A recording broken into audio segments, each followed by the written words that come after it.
जय श्री राम, हर हर महादेव। मैं अधिवक्ता बागेश श्रीवास्तव वाराणसी से पुनः आप लोग के समक्ष उपस्थित हूँ एक नया वीडियो लेकर नए ऊर्जा के साथ। और मुझे विश्वास है कि आप लोग भी ऊर्जावान होंगे। हम लोग चर्चा कर रहे थे उत्तर प्रदेश उच्चतर न्यायिक सेवा के पूर्व के प्रश्न पत्रों का कि इसका व्याख्या कैसे किया जाएगा, उत्तर कैसे दिया जाएगा। आज गतांक से आगे का हम चर्चा करेंगे सन 2018 का विधि प्रश्न पत्र द्वितीय यानी कि साक्ष्यों प्रक्रिया विधि का। और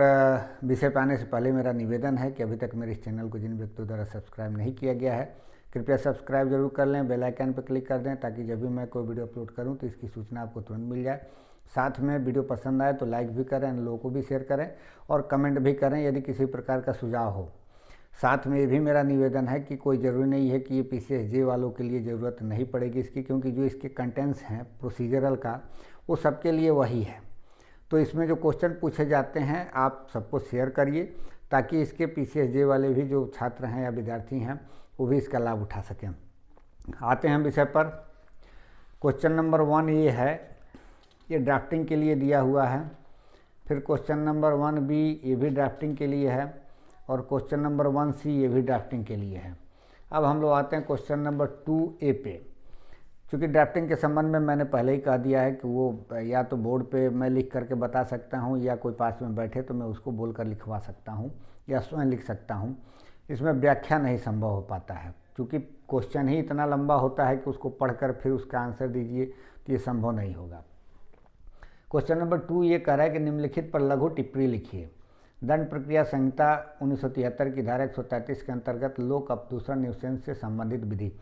देखिए, जो लोक न्यूसेंस से संबंधित विधि है जो ये टिप्पणी पूछने की बात कह रहा है तो ये स्पेशली इसमें धारा 133 का वर्णन करना है। लेकिन जो धारा 133 से लेकर के धारा 143 तक में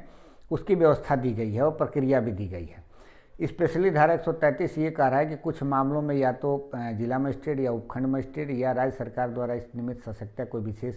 कार्यपालक मजिस्ट्रेट यदि है तो उसको या तो खुद के किसी उससे क्या बोलते हैं सूचना पर या पुलिस अधिकारी के इतला पर यदि उसे पता चलता है कि उसके क्षेत्राधिकार के भीतर कोई ऐसा लोक स्थान है या कोई ऐसा मार्ग है या कोई नदी है, जलसाणी है या जो जनता के द्वारा विधिपूर्वक उपयोग में लाई जाती है इसको, तो उसमें कोई ऐसा विधि विरुद्ध बाधा या न्यूसेंस है जिसको हटाया जाना चाहिए। दूसरा इसका कह रहा है कि कोई ऐसा व्यापार किया जा रहा है या उपजीविका चलाया जा रहा है या कोई माल या पण्य वस्तु रखना जो है समाज के स्वास्थ्य या शारीरिक सुख के लिए हानिकर है तो उसके लिए उस व्यक्ति को जो जिस व्यक्ति द्वारा ऐसा किया जा रहा है उसको लिखित रूप में आदेश देगा कि क्यों ना आप इस बात की जो है अपना स्पष्टीकरण दें या उसको निवारित करें। तीसरा कह रहा है कि किसी भवन का निर्माण या किसी पदार्थ का व्ययन जिससे ऐसा संभाव्य है कि उससे कोई अग्निकांड हो जाए या विस्फोट हो जाए तो उसको रोक दिया जाए या बंद कर दिया जाए। या कह रहा है कि घर इसका कोई भवन है, तंबू है, संरचना है या कोई वृक्ष है जो ऐसी दशा में है कि यदि उसको गिरेगा तो संभावता है कि उसे या तो पड़ोस में रहने वाले किसी व्यक्ति को नुकसान हो सकता है या कोई कारोबार कर रहा है उसको नुकसान हो सकता है या पास में राहगीर जो जा रहे हैं उसको नुकसान हो सकता है। तो ऐसे वृक्ष को या जो भी ये आलम है उसको हटाया जाए या उसको हटाने का या कोई आलम लगाने के लिए आदेश दे सकता है। ई कह रहा है इसका कि कोई ऐसा मार्ग है या लोक स्थान है या उसका कोई बाहरी भाग है जो तालाब का या कुएं का उत्खात है इस प्रकार है जहाँ पे बाड़ लगाना जरूरी है यानी कि घेराबंदी करना जरूरी है जो जनता को होने वाले खतरे से निवारण के लिए हो तो उसका भी आदेश कर सकता है। और इसमें F कह रहा है इसका कि कोई ऐसा भयानक जीव जंतु है या कोई जिसको नष्ट करना जरूरी हो गया या परिरुद्ध करना जरूरी हो गया या कोई अन्यथा उसका व्ययन किया जाना जरूरी है क्योंकि उससे किसी व्यक्ति को खतरा हो सकता है, किसी मानव को खतरा हो सकता है। तो ऐसे जो ऊपर के गिनाए क ख ग घ में है उसको निवारित करने के लिए इस प्रकार का आदेश दे सकता है जो कोई उसमें आदेश में एक समय होगा प्रिस्क्राइब किया जाएगा। उस समय में ये कहा जाएगा कि ऐसी बाधा न्यूसेंस को हटा दे या ऐसा व्यापार है उपजीविका चलाना छोड़ दे या उसे ऐसी रीति से बंद कर दे या विनियमित कर दे जैसी विनिर्दिष्ट की जाए या अथवा ऐसे माल या अन्य वस्तु को हटा ले या उसको रखना ऐसी रीति से विनियमित करे और ऐसी निर्दिष्ट की जाए अथवा ऐसे भवन का निर्माण रोके या बंद करे, ऐसे पदार्थ के व्यंग में परिवर्तन करे या ऐसे भवन तंबू या संरचना को हटाए या उसकी मरम्मत कराए या उसमें आलम लगाए अथवा ऐसे वृक्षों को हटाए या उसमें आलम लगाए। उसके बाद कह रहे कि ऐसे तालाब, कुएं या उत्खात को बाढ़ लगाए मतलब उसको घेराबंदी करे, या कह रहा है कि ऐसे भयानक जीव जंतु को उस रीति से नष्ट करे, परिरुद्ध करे या उसका व्यन करे जो उसमें आदेश में उपबंधित है। और उसके बाद कह रहा है कि अथवा यदि वह ऐसा करने में आपत्ति करता है तो वह स्वयं उसके समक्ष या उसके अधीनस्थ किसी अन्य कार्यपालक मजिस्ट्रेट के समक्ष उस समय और उस स्थान पर जो उस आदेश द्वारा नियत किया जाएगा हाजिर होगा और उसमें इसके पश्चात वर्णित प्रकार से कारण दर्शित करेगा कि उस आदेश का अंतिम क्यों न कर दिया जाए। दूसरा उपधारा इसका कह रहा है कि मजिस्ट्रेट द्वारा इस धारा के अधीन सम्यक रूप से किए गए किसी भी आदेश को किसी सिविल न्यायालय में प्रस्तुत नहीं किया जाएगा। मतलब ये निवारक कार्य के लिए है लोक न्यूसेंस को, तो इसका कोई बहुत बड़ा रोल नहीं है। जो भी कहना है उनके यहाँ या उनके द्वारा नामित कोई कार्यपालक मजिस्ट्रेट है उसके समक्ष ये अपने बातों को रख सकते हैं। बाकी 134 से लेकर के 143 तक में उन सारे प्रक्रियाओं को बताया गया है कि क्या क्या मजिस्ट्रेट द्वारा पालन किया जाएगा, कैसे समन किया जाएगा, कैसे उस पर तलब किया जाएगा, फिर से अगर जो कोई आदेश दिया जाता है उसका पुनर्वृत्ति होता है तो उसको कैसे रोका जाएगा। यह 139 में बताया गया है कि कैसे उसका स्थानीय निरीक्षण होगा, 141 में बताया गया कैसे उसका निरीक्षण होगा। तो इन सब चीज़ों का ब्यौरा है। चूँकि लघु टिप्पणी में पूछा तो इतने से ही उसको दिया जा सकता है आंसर इसका। अब उसके बाद से कह रहा है क्वेश्चन नंबर 2A का ही दूसरा, इसमें भी 4 खंड बनाया है। तो ये कह रहा है कि दूसरा, किसी अपराध की जांच या विचारणा के दौरान अपराध के दोषी प्रतीत होने वाले अन्य व्यक्ति के विरुद्ध कार्रवाई करने हेतु न्यायालय की शक्ति। देखिए जब धारा 319 पढ़ेंगे दंड प्रक्रिया संहिता का तो उसमें बात कहा गया है कि किसी भी विचारण न्यायालय द्वारा यदि उसको ऐसा प्रतीत होता है, सच से ऐसा प्रतीत होता है विचारण, जाँच या विचारण में कि कोई ऐसा व्यक्ति है जो अभियुक्त नहीं है लेकिन उसने कोई ऐसा अपराध किया है जिसको अभियुक्त के साथ उसका ज्वाइंट विचारण करना जरूरी है, तो उसको समन कर सकता है। यदि वो व्यक्ति न्यायालय में हाजिर है तो उसको कस्टडी में ले सकता है और उस तरीके से जो बंद पत्र वगैरह हैं उसका जो भी होगा उसको प्रक्रिया अपनाएगा। और उसके बाद ये कह रहा है कि अगर जो व्यक्ति आता है न्यायालय में तो चाहे तो उसको फिर से पुनः कार्रवाई चालू कर सकता है, मतलब विचारण शुरू कर सकता है, या जहाँ से छोड़ा गया था वहाँ से कंटिन्यू किया जाएगा और उसका माना जाएगा कि आरोप में वही व्यक्ति, उसके खिलाफ भी आरोप हुआ है जिस प्रकार से आरोप में होता था, जैसे चार्जशीट में प्रेस करने के बाद। हाँ, एक चीज़ ये भी है, धारा 319 जो है ये अपवाद के रूप में देखा जाता है धारा 193 का, क्योंकि 193 में बताया गया है कि सेशन न्यायालय द्वारा किसी प्रकार का डायरेक्ट जो है संज्ञान नहीं लिया जाएगा आरंभिक अधिकारिता के रूप में सिवाय अपवादों के। तो जो धारा 199 में है सब क्लास 2 में उसके तहत लिया जाता है, अन्यथा जो है उसको सुपुर्द किया जाता है मामला। यहाँ क्या है, विचारण के दौरान यदि उसको साक्ष्य प्रतीत होता है तो वो ले सकता है। अब साक्ष्य से प्रतीत होने का मतलब हरदीप सिंह बनाम पंजाब राज्य का मामला था सन 2014 का, वो लीडिंग केस है, उसमें बहुत ज़्यादा गाइडलाइन दिए गए हैं। क्योंकि पूर्व के भी वीडियो में हमने इसका बहुत बृहत्तर चर्चा किया था, इसलिए यहाँ चर्चा बहुत ज़्यादा करना उचित नहीं है। हम लोग आगे बढ़ते हैं। फिर इसका दूसरा एक का जो है तीसरा क्वेश्चन है कि दंड प्रक्रिया संहिता 1973 के अंतर्गत आरोप के अंतर वस्तु क्या होगा। तो इसके बारे में भी हमने चर्चा कर चुका है। धारा 211 से लेकर के धारा 213 तक में वर्णन किया गया कि आरोप की विषय वस्तु क्या होगा। अगर जो देखना हो तो थोड़ा सा एक लाइन इसको देखा जा सकता है। तो 211 ये कह रहा है कि आरोप में उसके कंटेंट्स क्या होंगे। तो पहला तो यही कह रहा है कि वो विधि का वर्णन किया जाएगा जिस विधि के तहत जो है अपराध किया गया है। ये कह रहा है कि इस संहिता के अधीन प्रत्येक आरोप में उस अपराध का कथन होगा जिसका अभियुक्त पर आरोप है। दूसरा कह रहा है कि यदि उस अपराध का सृजन करने वाली विधि द्वारा उससे कोई विनिर्दिष्ट नाम दिया गया है तो आरोप में उसी नाम से उस अपराध का वर्णन किया जाएगा। तीसरा कह रहा है कि यदि उस अपराध का सृजन करने वाली विधि द्वारा उसे कोई विनिर्दिष्ट नाम नहीं दिया गया है तो ऐसा अपराध की इतनी परिभाषा देनी होगी जितनी से अभियुक्त को उस बात की सूचना हो जाए जिसका उस पर आरोप है। चौथा कह रहा है कि वह विधि और विधि का वह धारा जिसके विरुद्ध अपराध किया जाना कथित है आरोप में उल्लिखित होगा। पांचवा कह रहा है कि यह तथ्य कि आरोप लगा दिया गया है इस कथन के समतुल्य है कि विधि द्वारा अपेक्षित प्रत्येक शर्त जिससे आरोपित अपराध बनता है उस विशिष्ट मामले में पूरी हो गई है। छठवां इसका उपधारा कह रहा है कि आरोप न्यायालय की भाषा में लिखा जाएगा। और सातवां कह रहा है कि यदि अभियुक्त किसी अपराध के लिए पहले दोषित किए जाने पर किसी पश्चातवर्ती अपराध के लिए ऐसी पूर्वदोषिधि के कारण वर्धित दंड या भिन्न प्रकार के दंड का भागी है और यह आशित है कि ऐसी पूर्वदोषिधि उस दंड को प्रभावित करने के प्रयोजन के लिए साबित की जाए जिसे न्यायालय पश्चातवर्ती अपराध के लिए देना ठीक समझे तो पूर्वदोषिधि का तथ्य, तारीख और स्थान आरोप में कथित होंगे और यदि ऐसा कथन रह गया है तो न्यायालय दंडादेश देने के पूर्व किसी समय भी जोड़ सकेगा। अब हम लोग धारा 212 देख लेते हैं, समय स्थान और व्यक्ति के बारे में विशिष्टियाँ। मतलब ये तो कथन हो गया, विधि का वर्णन हो गया, अब उसमें समय स्थान और व्यक्ति के बारे में भी वर्णन किया जाएगा। धारा 212 कह रहा है, तो ये कह रहा है कि अभिकथित अपराध के समय और स्थान के बारे में और जिस व्यक्ति के यदि कोई हो विरुद्ध अथवा जिस वस्तु के यदि कोई हो विषय में वह अपराध किया गया, उस व्यक्ति या वस्तु के बारे में ऐसी विशिष्टियाँ जैसी अभियुक्त को इस बात की जिसका उस पर आरोप है सूचना देने के लिए उचित रूप से पर्याप्त है, आरोप में विनिर्दिष्ट होगा।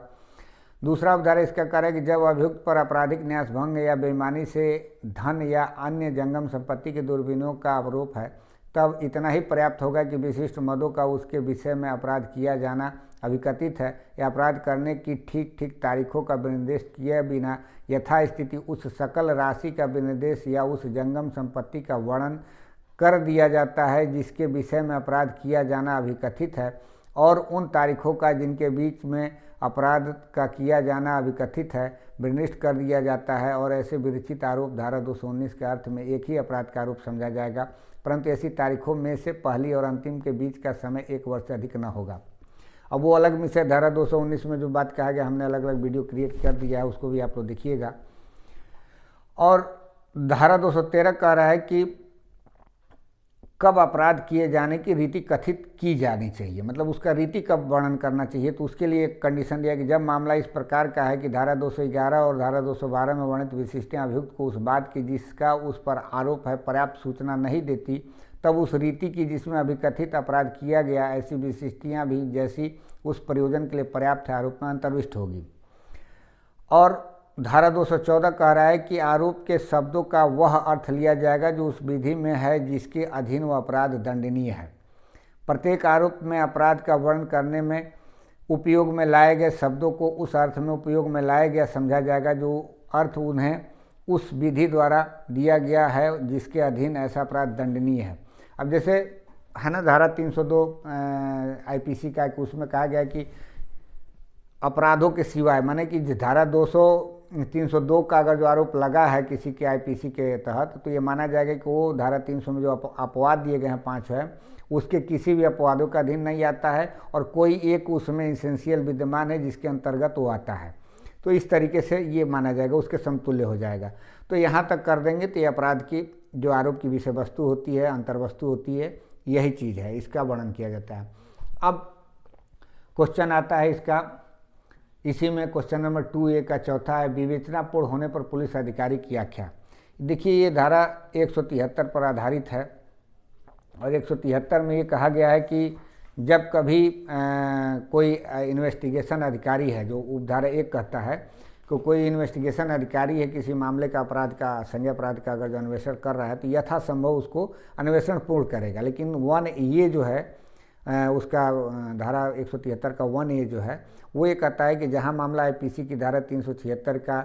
है या धारा 376 A, B, C, D, E या DB का मामला है, तो वहाँ मामला जिस दिन से उसको मतलब FIR दर्ज हुआ है या उसको संज्ञान में आया है उससे 2 महीना के भीतर अन्वेषण पूर्ण कर लिया जाएगा। यानी कि इसमें मैंडेटरी है, सेल्फ का प्रयोग किया गया है। इसमें कहा गया है कि 1A में कि the investigation in relation to an offence under section 376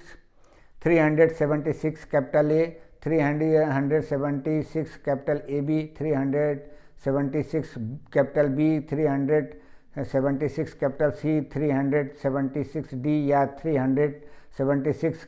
capital DA या 376 कैपिटल DB और section 376E of the Indian Penal Code shall be completed within 2 months from the date on which the information was recorded by the officer in charge of the police station। माने mandatory है कि जिस दिन उसको सूचना मिल रही, information record किया जा रहा है 154 के तहत, उस दिन से 2 महीना के भीतर किसी भी हालत में अन्वेषण पूर्ण कर लिया जाएगा। अब जो उपधारा 2 है 173 का, उसमें बताया गया है कि जो ही पूरा होता है तो वो क्या करेगा, उसका आख्या बना करके एक रिपोर्ट प्रस्तुत करेगा जिसके द्वारा उस मामले को संज्ञान करने के लिए लेने के लिए सशक्त किया गया है मजिस्ट्रेट, उसके यहाँ वो प्रस्तुत करेगा। अब उसमें ये कह रहा है कि होगा क्या, तो देखिए उपधाराएं 8 इसमें दी गई हैं 1, 2, 3 करके, लेकिन स्पेशली जो उपधारा 2 है इसी के तहत आख्या पेश किया जाता है। बाकी के जो हैं उसमें नियम प्रोवाइड किए गए हैं। तो उपधारा 2 कह रहा है इसका कि जैसे ही वह पूरा होता है वैसे ही पुलिस थाने का भारसाधक अधिकारी पुलिस रिपोर्ट पर उस अपराध का संज्ञान करने के लिए सशक्त मजिस्ट्रेट को राज्य सरकार द्वारा विहित प्रारूप में एक रिपोर्ट भेजेगा जिसमें निम्नलिखित बातें कथित होंगी। अब क्या क्या होगा उसमें तो कह रहे पक्षकारों का नाम होगा, इतला का स्वरूप होगा, मामले की परिस्थितियों से परिचित प्रतीत होने वाले व्यक्तियों का नाम होगा, क्या कोई अपराध किया गया प्रतीत होता है और यदि किया गया प्रतीत होता है तो किसके द्वारा, क्या अभियुक्त गिरफ्तार कर लिया गया है, क्या वह अपने बंधपत्र पर छोड़ दिया गया है और यदि छोड़ दिया गया है तो वह बंधपत्र प्रतिभोग सहित है या प्रतिभोग रहित है,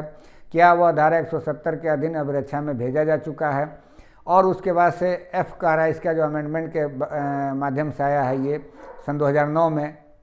2008 का था अमेंडमेंट, ये कह कि जहां अन्वेषण भारतीय दंड संहिता की धारा 376 या 376A, 376AB, 376B, 376C, 376D या 376DA या 376DB या 376E के अधीन अपराध से संबंधित है तो वहाँ स्त्री की चिकित्सीय परीक्षण रिपोर्ट भी संलग्न किया जाएगा। उसके बाद कह रहा है कि इसका 2 का ही दूसरा क्लास कह रहा है कि वह अधिकारी अपने द्वारा की गई कार्रवाई की सूचना उस व्यक्ति को यदि कोई हो जिसने अपराध किए जाने के संबंध में सर्वप्रथम इतला दी उस रीति से देगा जो राज्य सरकार द्वारा विहित किए जाए। उपधारा 3 इसका कह रहा है कि जहां धारा 158 का दिन कोई वरिष्ठ पुलिस अधिकारी नियुक्त किया गया है वहां ऐसे किसी मामले में जिसमें राज्य सरकार साधारण या विशेष आदेश द्वारा ऐसा निर्देश देती है वह रिपोर्ट उस अधिकारी के माध्यम से दी जाएगी और वह मजिस्ट्रेट का आदेश होने तक के लिए पुलिस थाने के भारसाधक अधिकारी को यह निर्देश दे सकता है कि वह आगे और अन्वेषण करे। इसके बाद उपधारा 4 कह रहा है कि जब कभी इस धारा के अधीन भेजी गई रिपोर्ट से यह प्रतीत होता है कि अभियुक्त को उसके बंधपत्र पर छोड़ दिया गया है तब मजिस्ट्रेट उस बंधपत्र के उन्मोचन के लिए या अन्यथा ऐसा आदेश करेगा जैसा वह ठीक समझे। उपधारा 5 इसका बहुत इंपॉर्टेंट है, ये कह रहा है कि जब ऐसी रिपोर्ट का संबंध ऐसे मामले से है जिसको धारा 170 लागू होती है तब पुलिस अधिकारी मजिस्ट्रेट को रिपोर्ट के साथ साथ निम्नलिखित भी भेजेगा। वे सब दस्तावेज या जिनके सुसंगत उदाहरण जिन पर निर्भर करने का अभियोजन का विचार है और जो उनसे भिन्न है जिन्हें अन्वेषण के दौरान मजिस्ट्रेट को पहले ही भेज दिया गया है। दूसरा कह रहा है इसका कि उन सब व्यक्तियों के जिनके साक्षियों के रूप में परीक्षा करने का अभियोजन का विचार है धारा 161 के अधीन का लिखित कथन, ये दोनों चीज़ भेजा जाएगा। और उसका उपधारा 6 भी बहुत इम्पॉर्टेंट है, ये कह रहा है कि यदि पुलिस अधिकारी को यह राय है कि ऐसे किसी कथन का कोई भाग कार्रवाई की विषय वस्तु से सुसंगत नहीं है या उसे अभियुक्त को प्रकट करना न्याय के हित में आवश्यक नहीं है और लोक हित के लिए असमीचीन है तो यह कथन के साथ उस भाग को प्रदर्शित करेगा और अभियुक्त को दी जाने वाली प्रतिलिपि में से उस भाग को निकाल देने के लिए निवेदन करते हुए और ऐसा निवेदन करने के अपने कारणों का कथन करते हुए एक नोट मजिस्ट्रेट को भेजेगा, क्योंकि धारा 207 और 208 का जो प्रक्रिया अपनाया जाता है मजिस्ट्रेट के द्वारा, चाहे वो सुपुर्द करना हो या उसी के न्यायालय द्वारा विचारणीय हो, तो वो उसको निःशुल्क डॉक्यूमेंट देना पड़ता है। तो उसमें से उन डॉक्यूमेंट्सों को जिसका देना जरूरी नहीं है और न देने का कारण भी इस उपधारा में बताया गया तो वो इस बात का नोट भी लिख सकता है। उपधारा 7 कह रहा है कि जहां मामले का अन्वेषण करने वाला पुलिस अधिकारी ऐसा करना सुविधापूर्ण समझता है वहां उपधारा 5 में निर्दिष्ट सभी अकिन्नी दस्तावेजों की प्रति अभियुक्त को दे सकता है। और उपधारा 8 कह रहा है कि फर्दर इन्वेस्टिगेशन से मना नहीं कर रहा है, ये कह रहा है कि इस धारा की कोई बात किसी अपराध के बारे में उपधारा 2 के अधीन मजिस्ट्रेट को रिपोर्ट भेज दी जाने के पश्चात आगे और अन्वेषण को प्रवृत्त करने वाली नहीं समझी जाएगी। जहां ऐसे अन्वेषण पर पुलिस थाने के भारसाधक अधिकारी को कोई अतिरिक्त मौखिक या दस्तावेजी साक्ष्य मिले वहां वह ऐसे साक्ष्य के संबंध में अतिरिक्त रिपोर्ट या रिपोर्ट मजिस्ट्रेट को विहित प्रारूप में भेजेगा। और उपधारा 2 से 6 तक के उपबंध ऐसे रिपोर्ट या रिपोर्टों के बारे में जहां तक हो सके ऐसे लागू होंगे जैसे ये उपधारा 2 के अधीन भेजी गई रिपोर्ट के संबंध में लागू होता है। तो इस प्रकार से इस क्वेश्चन का आंसर पूर्ण किया जा सकता है। अब क्वेश्चन नंबर 2B आता है, ये कह रहा है कि न्यायालय के समक्ष विचारित व्यक्ति के विकृत चित्त होने की दशा में प्रक्रिया की विस्तार पूर्वक विवेचना करिए। देखिए है तो बहुत इंटरेस्टेड ये क्वेश्चन, लेकिन इसका जो प्रोसीजर है वो बहुत लंबा है, कम से कम 1-1.5 घंटा लगेगा। अब ये मान के चलिए कि धारा जो 329 है उसमें बताया गया है कि किस तरीके से इसका विचारण किया जाएगा और कब उसका बाद विचारण रोक दिया जाएगा और उसके बाद विचारण रोकने के बाद जो है धारा अध्याय 25 जो है धारा 328 से लेकर के धारा आपका 39 तक में वर्णन किया गया है। मतलब धारा 328 से लेकर के धारा 339 तक में इसका व्यवस्था दिया गया है कि एक विकृत अभियुक्त व्यक्ति के बारे में क्या उपबंध किया जाएगा। लबोलबाब ये है कि यदि कोई विकृत व्यक्ति है तो उसको लगता है मजिस्ट्रेट को कि जब वो अपने कार्रवाई को समझने में असमर्थ है तो उसको जिला जो मेडिकल बोर्ड है उसके पास भेज दिया जाएगा, उसका बाकायदे जांच करे, जांच करने के बाद से रिपोर्ट प्रस्तुत करे। रिपोर्ट प्रस्तुत करने पर ये पता चलता है कि नहीं वो वाकई में वो विकृत है तो उसका फिर विचारण सस्पेंड कर दिया जाएगा, और वो यदि समझने लायक है तो फिर विचारण उसका प्रारंभ किया जाएगा। बाद में जजमेंट होने के पहले यदि पता चलता है कि वो विकृत है तो उसको विचारण को सस्पेंड कर दिया जाएगा, या जजमेंट सस्पेंड कर दिया जाएगा, या उसको उन्मोचित कर दिया जाएगा। और ये सब कुछ जो भी होगा वो आपके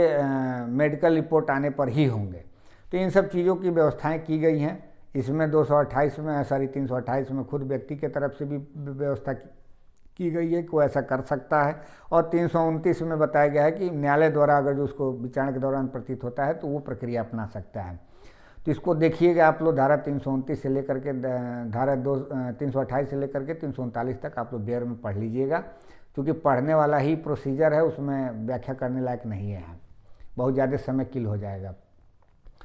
अब ये कह रहा है क्वेश्चन नंबर 2B का दूसरा कि संज्ञेय अपराध के कारित होने से रोकने के लिए व्यक्ति को गिरफ्तार करने संबंधी प्रावधान की विवेचना कीजिए।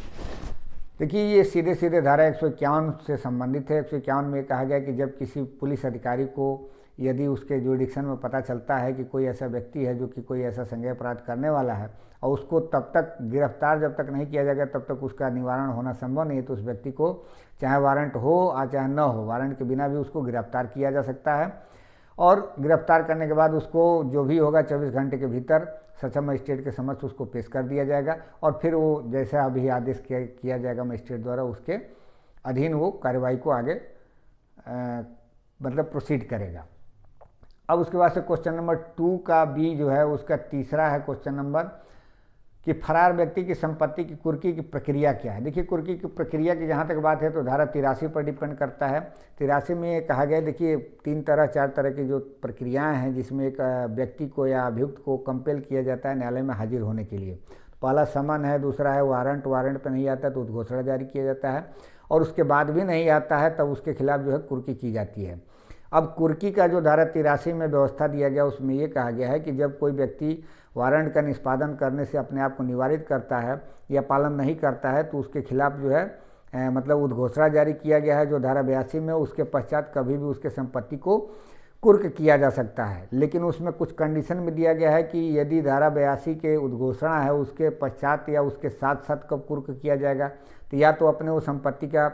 बयान कर दिया है या वो संपत्ति को हटाने वाला है या हटा चुका है। और यह बात जो है अभियोजन पक्ष के द्वारा या पुलिस अधिकारी द्वारा जो भी होगा उसको संतुष्ट किया जाएगा